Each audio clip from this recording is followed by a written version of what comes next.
உறவுகள் அனைவருக்கும் அன்பு வணக்கம். இன்று நான் ஒரு முக்கியமான ஒரு கலைஞரை சந்திக்க இருக்கின்றேன். இவரை கலைஞர் என்று சொல்வதா, அல்லது வணிகர் என்று சொல்வதா, அல்லது வணிகத்தை தூண்டி வளர்த்து விடுவர் என்று சொல்வதா? எல்லோருக்கும் தெரிந்த மனிதன். அது மட்டுமில்ல, 6 மொழிகளை சரளமா பேசக்கூடியவர். அவர் யார்? திடீரென்று பார்த்தால் அவருடைய பேரை சின்ன பிள்ளையிலிருந்து பெரிய ஆட்கள் வரைக்கும் தெரியக்கூடியவராக வந்திருக்கிறார். அவர் யார் என்று பார்ப்போமா? வணக்கம் ஜிகும்பா. வணக்கம். எல்லோருமே உங்களை பார்த்து ஜிகும்பா ஜிகும்பான்னு சொல்லிடணும். ஆனா உங்களுக்கு ஒரு உண்மையான பேர் இருக்கு. அந்த பேரை தேடுறதுக்கு எல்லாருக்கும் விருப்பமான இருக்கு. அந்த உண்மையான பேரை இப்ப சொல்லணுங்களா? அப்படி ஜீவம்பான்னு சொல்லி அது ஒரு பேர் பதிஞ்சு போச்சு மக்களுக்கு இடையில. ஸோ அந்த பேர்லயே அழைக்கப்படுறதுல எனக்கு சந்தோஷம். ஸோ அந்த பேர்லயே சரி சரி. உங்களுக்கு இந்த ஒரு மனுஷன் திடீர்னு அந்த புகழுக்கு வாரன்றது அவ்வளவு பெரிய கஷ்டமான விஷயம் இல்லை. சின்ன பிள்ளையில இருந்து பெரியவர் வரைக்கும் என் ரூட்ஸ்லயே நான் பார்த்தேன். ஓடி வந்து எல்லாரும் அழைச்சி போடுற அளவுக்கு இருக்கு. இது எப்படி சாத்தியமாச்சு? இது ஒரு நாள் வந்த ஒரு விஷயம் இல்லை. நாங்கள் ஒரு படிப்படியா ஒரு விஷயத்துல ஒரு ஃபோக்கஸ். நாங்கள் ஒரு விஷயம் எங்களுக்கு அடையணும்னா எங்களுக்கு கண்ணை கட்டி வயத்தை கட்டி அவ்வளவு உழைப்பு, அதுக்கு மேல உள்ள ஒரு போராட்டம், அதுக்கு கடைசியில வர்றதே நம்ம இந்த அன்பு பாசம் இல்லை. அது மக்கள் கொடுக்கறது, நாங்க போய் எடுக்க முடியாது யாருக்கு. அது அன்பு தானா வரணும். இந்த சோசியல் மீடியாக்களை நீங்க எந்த வகையிலான மீடியாக்கள் இருக்கிறீங்க, அதை கொஞ்சம் முழங்கப்படுத்துவோம். இப்போ சோஷியல் மீடியால நாங்கள் ஜென்ரேஷன் பிரிச்சேன்னா, இப்போ என்னோட 80s. அப்போ அதில் நாங்கள் ஃபேஸ்புக் யூஸ் பண்ணுவோம். டிக்டாக் எல்லா வயசுலேயும் ஆன ஆட்கள் யூஸ் பண்ணலாம். ஆனால் இன்ஸ்டாகிராம்னு சொல்லி ஒன்று இருக்கு. அது கிட்டத்தட்ட 12 வயசு 15 வயசு, அப்போ ஒரு சின்ன இளந்தாரி, அப்படி அந்த டீனேஜ் பசங்க யூஸ் பண்ணுவாங்க. மற்றபடி யூடியூப் கொஞ்சம் கெட்டித்தனமான கொஞ்சம் ப்ரொஃபஷனலான ஆட்கள் யூஸ் பண்ணுவாங்க. அப்படி 4 விதமாக நாங்கள் இதை பிரிக்கிறோம். இந்த படிப்படியான வளர்ச்சி சொன்னீங்களோ, அதை எப்படி அந்த வளர்ச்சியை கண்டிங்க? நாங்கள் லைஃப்பில் நாங்கள் ஒரு விஷயத்தில் ஃபோக்கஸ் பண்ணும்போது நாங்கள் ஒரு ஆப்ஜெக்ட் ஏதாவது நாங்கள் ஒரு இடத்துல அடையணும். ஸோ அதெல்லாம் நாங்கள் எழுத்திலையும் ஒரு புத்தகத்திலையும் நாங்கள் பதிவு செஞ்சால், நாங்கள் எழுத்தில் பதிவு செஞ்சால் அது மனசில் இருக்கும், மனசில் இருந்து அது மூளையில் இருக்கு. ஸோ இது மூண்டும் கனெக்டிவிட்டி இருக்கும். நீங்கள் ஒரு கோயில்ல இருந்து அடுத்த கட்டத்துக்கு போகணும்னா இது ஒரு கனெக்ஷன் ட்ரையாங்கிள். ஸோ இது நோக்கி நாங்கள் பயணிச்சா யாரும் அந்த மாதிரி ஒரு இடத்துக்கு வரலாம், இன்னும் மேலே போகலாம். சரி, உங்களுடைய சந்திப்புகள் அல்லது அமைப்புகள் அல்லது ஒரு வெளிப்படுத்துற இதெல்லாம் பார்த்தீங்கன்னு சொல்லி சொன்னா அது கூடுதலாக வர்த்தகர்களை நோக்கி தான் இருக்குது. அது என்ன காரணம்? இன்றைய சூழ்நிலைக்கு நாங்கள் என்னத்தை எங்களுக்கு தேவையோ அதுக்கு தகுந்தபடியே தான் நாங்கள் அமைச்சுக்கொள்ளும். நாங்கள் கிடைச்சது செய்யறது கிடைக்கிறதோ அப்படி இல்லை. நாங்கள் எப்படி நாம அமைக்க முடியுமோ அதுக்கு தகுந்தபடியே நாங்கள் வாய்ப்புகளை மாற்றி நாங்கள் செய்யலாம்.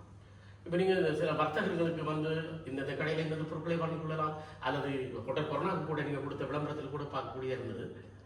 இதில் நீங்கள் கண்ட சவால்கள் என்ன, அல்லது கண்ட வீழ்ச்சி என்ன? இப்போ இந்த இடத்துக்கும் சரி, பாரிஸ்ல இருந்து 900 கிலோமீட்டர் இந்த இடம். அப்போ நாங்கள் நேரடியாக சந்திச்சு அந்த இடத்துலையும் சாப்பாடுலையும் சரி, நேற்று அம்மா சமைச்ச சாப்பாடு சாப்பிடும்போது அதுதான் நாங்கள் சொல்லலாம். மொழிக்கு சாப்பிடாம எனக்கு அதை பற்றி அது சொல்லல. தங்கினதும் சாப்பிட்டதும் மற்றபடி இங்கே ஆட்கள் எங்களுக்கு தர்ற வரவேற்பு, அப்போ நம்ம ஒரு வீட்டுக்கு வந்த மாதிரி எனக்கு ஒரு ஃபீல். அப்போ அந்த மாதிரி ஒரு விஷயத்த நாங்கள் போனாதே, நாங்கள் எக்ஸ்பீரியன்ஸ் பண்ணாதே நான் சொல்லலாம். ஸோ என்னோட எல்லா இதுலேயும் 100 விதம் நானா போய் அந்த இடத்த பார்த்துதே அதுக்கான விஷயத்த செய்வோம். மொழிய பார்க்காத விஷயத்துல செய்யறதுக்கு மேக்சிமம் நான் தடுக்கிறேன். அதாவது தரத்தை நீங்கள் அறிஞ்சுதான் அதை கட்டாயம். தரமில்லாட்டி அதுல ஒன்றும் போகவே மாட்டாங்க. ஏன்னா மக்கள் நம்மளை பாக்குறாங்க. ஸோ ஜீவம்பாக்கு சொல்லி ஒரு மரியாதை, ஒரு பாசம், ஒரு அன்பு தரும்போது அதுக்கான ரெஸ்பெக்ட் நான் அவங்களுக்கு கொடுக்கணும். அது நாங்கள் ஏதோ இதுக்காக ஒரு விளம்பரத்துக்காக நாங்கள் வர்த்தகத்துக்காக செய்யலாம். சரி, அந்த 6 மொழிகள் உங்களுக்கு தெரியும்.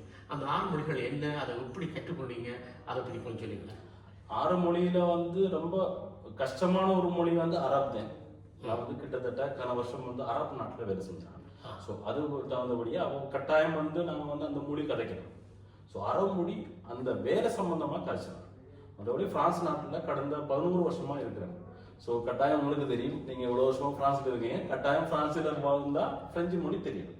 மற்றபடி இந்தியா சம்பந்தமா இருந்தபடியா இந்தியாவில் டெல்லி மற்றபடி நிறைய இடத்துல வேலை செஞ்சான். அப்போ ஹிந்தி, ஸோ இங்கிலீஷ் படிப்பிலேயும் கற்றுக்கிட்டேன். மற்றபடி மலையாளம், தமிழ், இப்படிதான் 6 மொழி எனக்கு தெரியும். உண்மையிலே நல்ல விஷயம். 6 மொழிகளை வந்து சரணமாக பேசுன்றது அவ்வளோ பெரிய இலக்கு இல்லை. இன்னொரு பக்கத்தில் பார்த்து ஒரு மொழி பேசிக்க இன்னொரு மொழிக்குள்ள பாயிர கட்டம் இருக்கிறது. உங்களுக்கு அது அப்படி ஒரு பிரச்சனையும் இருக்கு இல்லை? இது வந்து நம்ம வந்து ஒரு பேஷனா நாங்கள் வந்து ஒரு நேசிச்சு என்ன விஷயம் செஞ்சாலும் அதோட உச்சகட்டத்தில் நாங்கள் வந்து அதோட நல்லா ஒரு சரியான விடயத்தை நம்மளை பார்க்கறது மக்கள். ஸோ அவங்க பார்க்கும்போது ஒரு விஷயம் வந்து ரிப்பீட் பண்ணாமல் நாங்கள் வந்து நல்ல விஷயமா செய்யணும்னு சொல்லி அந்த பாசத்தோட அந்த அன்போட நாங்கள் இது செஞ்ச கட்டாயம் வந்து எனக்கு இன்னும் நல்லா தரமாக கொடுக்கறதுக்கான விஷயத்த ட்ரை பண்ணி கொண்டிருக்கோம். இப்போ நீங்கள் தமிழர்களுக்கு மட்டும் இல்லாமல் வேற்றுமொழிக்காரர்களுக்கும் கூட, முக்கியமாக யூதர்கள், அந்த யூதர்களுடைய வியாபாரத்துக்கு கூட உங்களுடைய பக்க உதவிகள் நிறைய இருந்திருக்குன்னு அறியக்கூடியதாக இருக்குது. அது எப்படியான தொடர்புகளை ஏற்படுகிறது? இப்போ பிரான்ஸில் வந்து கணக்கு கம்யூனிட்டி, இப்போ நாங்கள் தமிழோ சரி, ஹிந்தியோ சரி, பஞ்சாபியோ சரி, இப்போ ஜூதர்களோ சரி, இதுக்குள்ள வந்து ஒரு ஒற்றுமை வந்து நம்ம ஜீவும்பா என்னோட இதை மூலியமா வந்து கணக்க பிஸ்னஸ் பாஸ் பண்ணுறதுக்கு ஒரு பெரிய வாய்ப்பு. ஏன்னாண்டா இந்த ஜீவும்பா பார்க்குற மக்கள் வந்து ஹிந்திக்காரங்களோ இல்லாமல் இந்த எல்லா கம்யூனிட்டிலையும் இருக்கிற ஆட்கள் பார்க்குற மூலியமா இந்த பிஸ்னஸ்கள் வந்து டிரான்ஸ்ஃபர்மேஷன் ஒரு இதுக்கிடையில் ஒரு பாலமாக வந்து ஜீவும்பாவுக்கு அது வந்து பெரிய ஒரு பாக்கியமாக நினைக்கிறேன். நான் மக்களுக்குள்ளேயே ஒரு பிஸ்னஸ்க்கான விஷயம் வந்து எனக்கு படித்த அந்த படிப்புக்காக அந்த 6 மொழிக்காகவும் அது செய்யக்கூடிய ஒரு வாய்ப்பு இந்த இதில் கிடைச்சதுக்காக பெரிய ஒரு நன்றி சொல்கிறேன். யூதர்களோட அந்த அன்பு, அவர்களுடைய வெளிப்பாடு, அதை பற்றி கொஞ்சம் சொல்லுங்கள். இப்போ அவரோட வந்து அவர் பிஸ்னஸ் தெரியுமா, உலகத்திலே வந்து ஆட்டி படைக்கிறது வந்து நாங்கள் எல்லா விஷயமும் நம்ம சொல்லல. அவங்களுக்கு வந்து எப்போவுமே அந்த நேர்மை கண்ணியும் அந்த பிஸ்னஸ்ல இருக்கிற அந்த இதில்.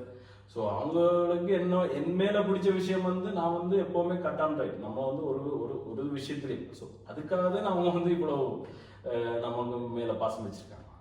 சரி, இந்த டிக்டாக்ல அது எப்படி நீங்கள் வந்து மக்களை முதல்ல அணைச்சு கொண்டீங்க?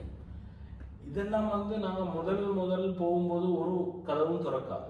நான் வந்து திருப்பியும் தட்டி தான் நான் ஒவ்வொரு கதவும் டிக்டாக்கும் சரி எல்லா பாதையும் வந்து அது வந்து திருப்பி செஞ்சுதான் திறந்த உடைய. ஒரு நாளைக்கு வந்து எனக்கு வந்து ஒரு மிராக்களும் லைஃப்ல ஒரு கனவும் என்னோட கனவு இது நினைவாகும். திருப்பி ஒரு விஷயத்துல திருப்பி ட்ரை பண்ணி அது அப்படிதான் நம்ம இப்போவும் வந்து பெருசா ஃபாலோவர்ஸ் இல்லை. ஒரு கட்டத்துக்கு வந்திருக்கோம் மொழிங்க, நாங்கள் வந்து பிரபலமா இல்லை. சார், நீங்க ஒரு வர்த்தக கூட வாழ்ந்திருக்கீங்க, அதை பற்றி கொஞ்சம் சொல்லுங்கள்.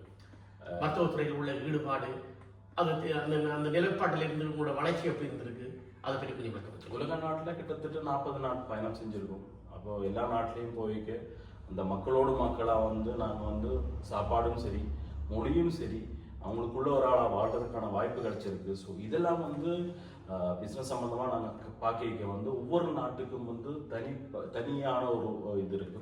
ஸோ அதுக்கான விஷயத்தில் வந்து நம்ம வந்து ஒரு ட்ராவல் பண்ணும்போது கிடைக்கிற ஒரு எக்ஸ்பீரியன்ஸ். ஸோ அது ஒரு இன்னொரு நாட்டுக்கு போகும்போது அது வந்து ஒரு சில விஷயங்கள் வந்து அந்த நாட்டுக்கு வந்து தேவையான விஷயங்கள் நாங்கள் எடுத்துட்டு செல்லலாம். ஸோ ஒரு ஐடியா மூலியமாக தான் நாங்கள் வந்து இப்படி உள்ள விஷயங்கள்ல வந்து நாங்கள் வந்து யோசிச்சு புத்திசாலித்தனமாக செய்யறோம்.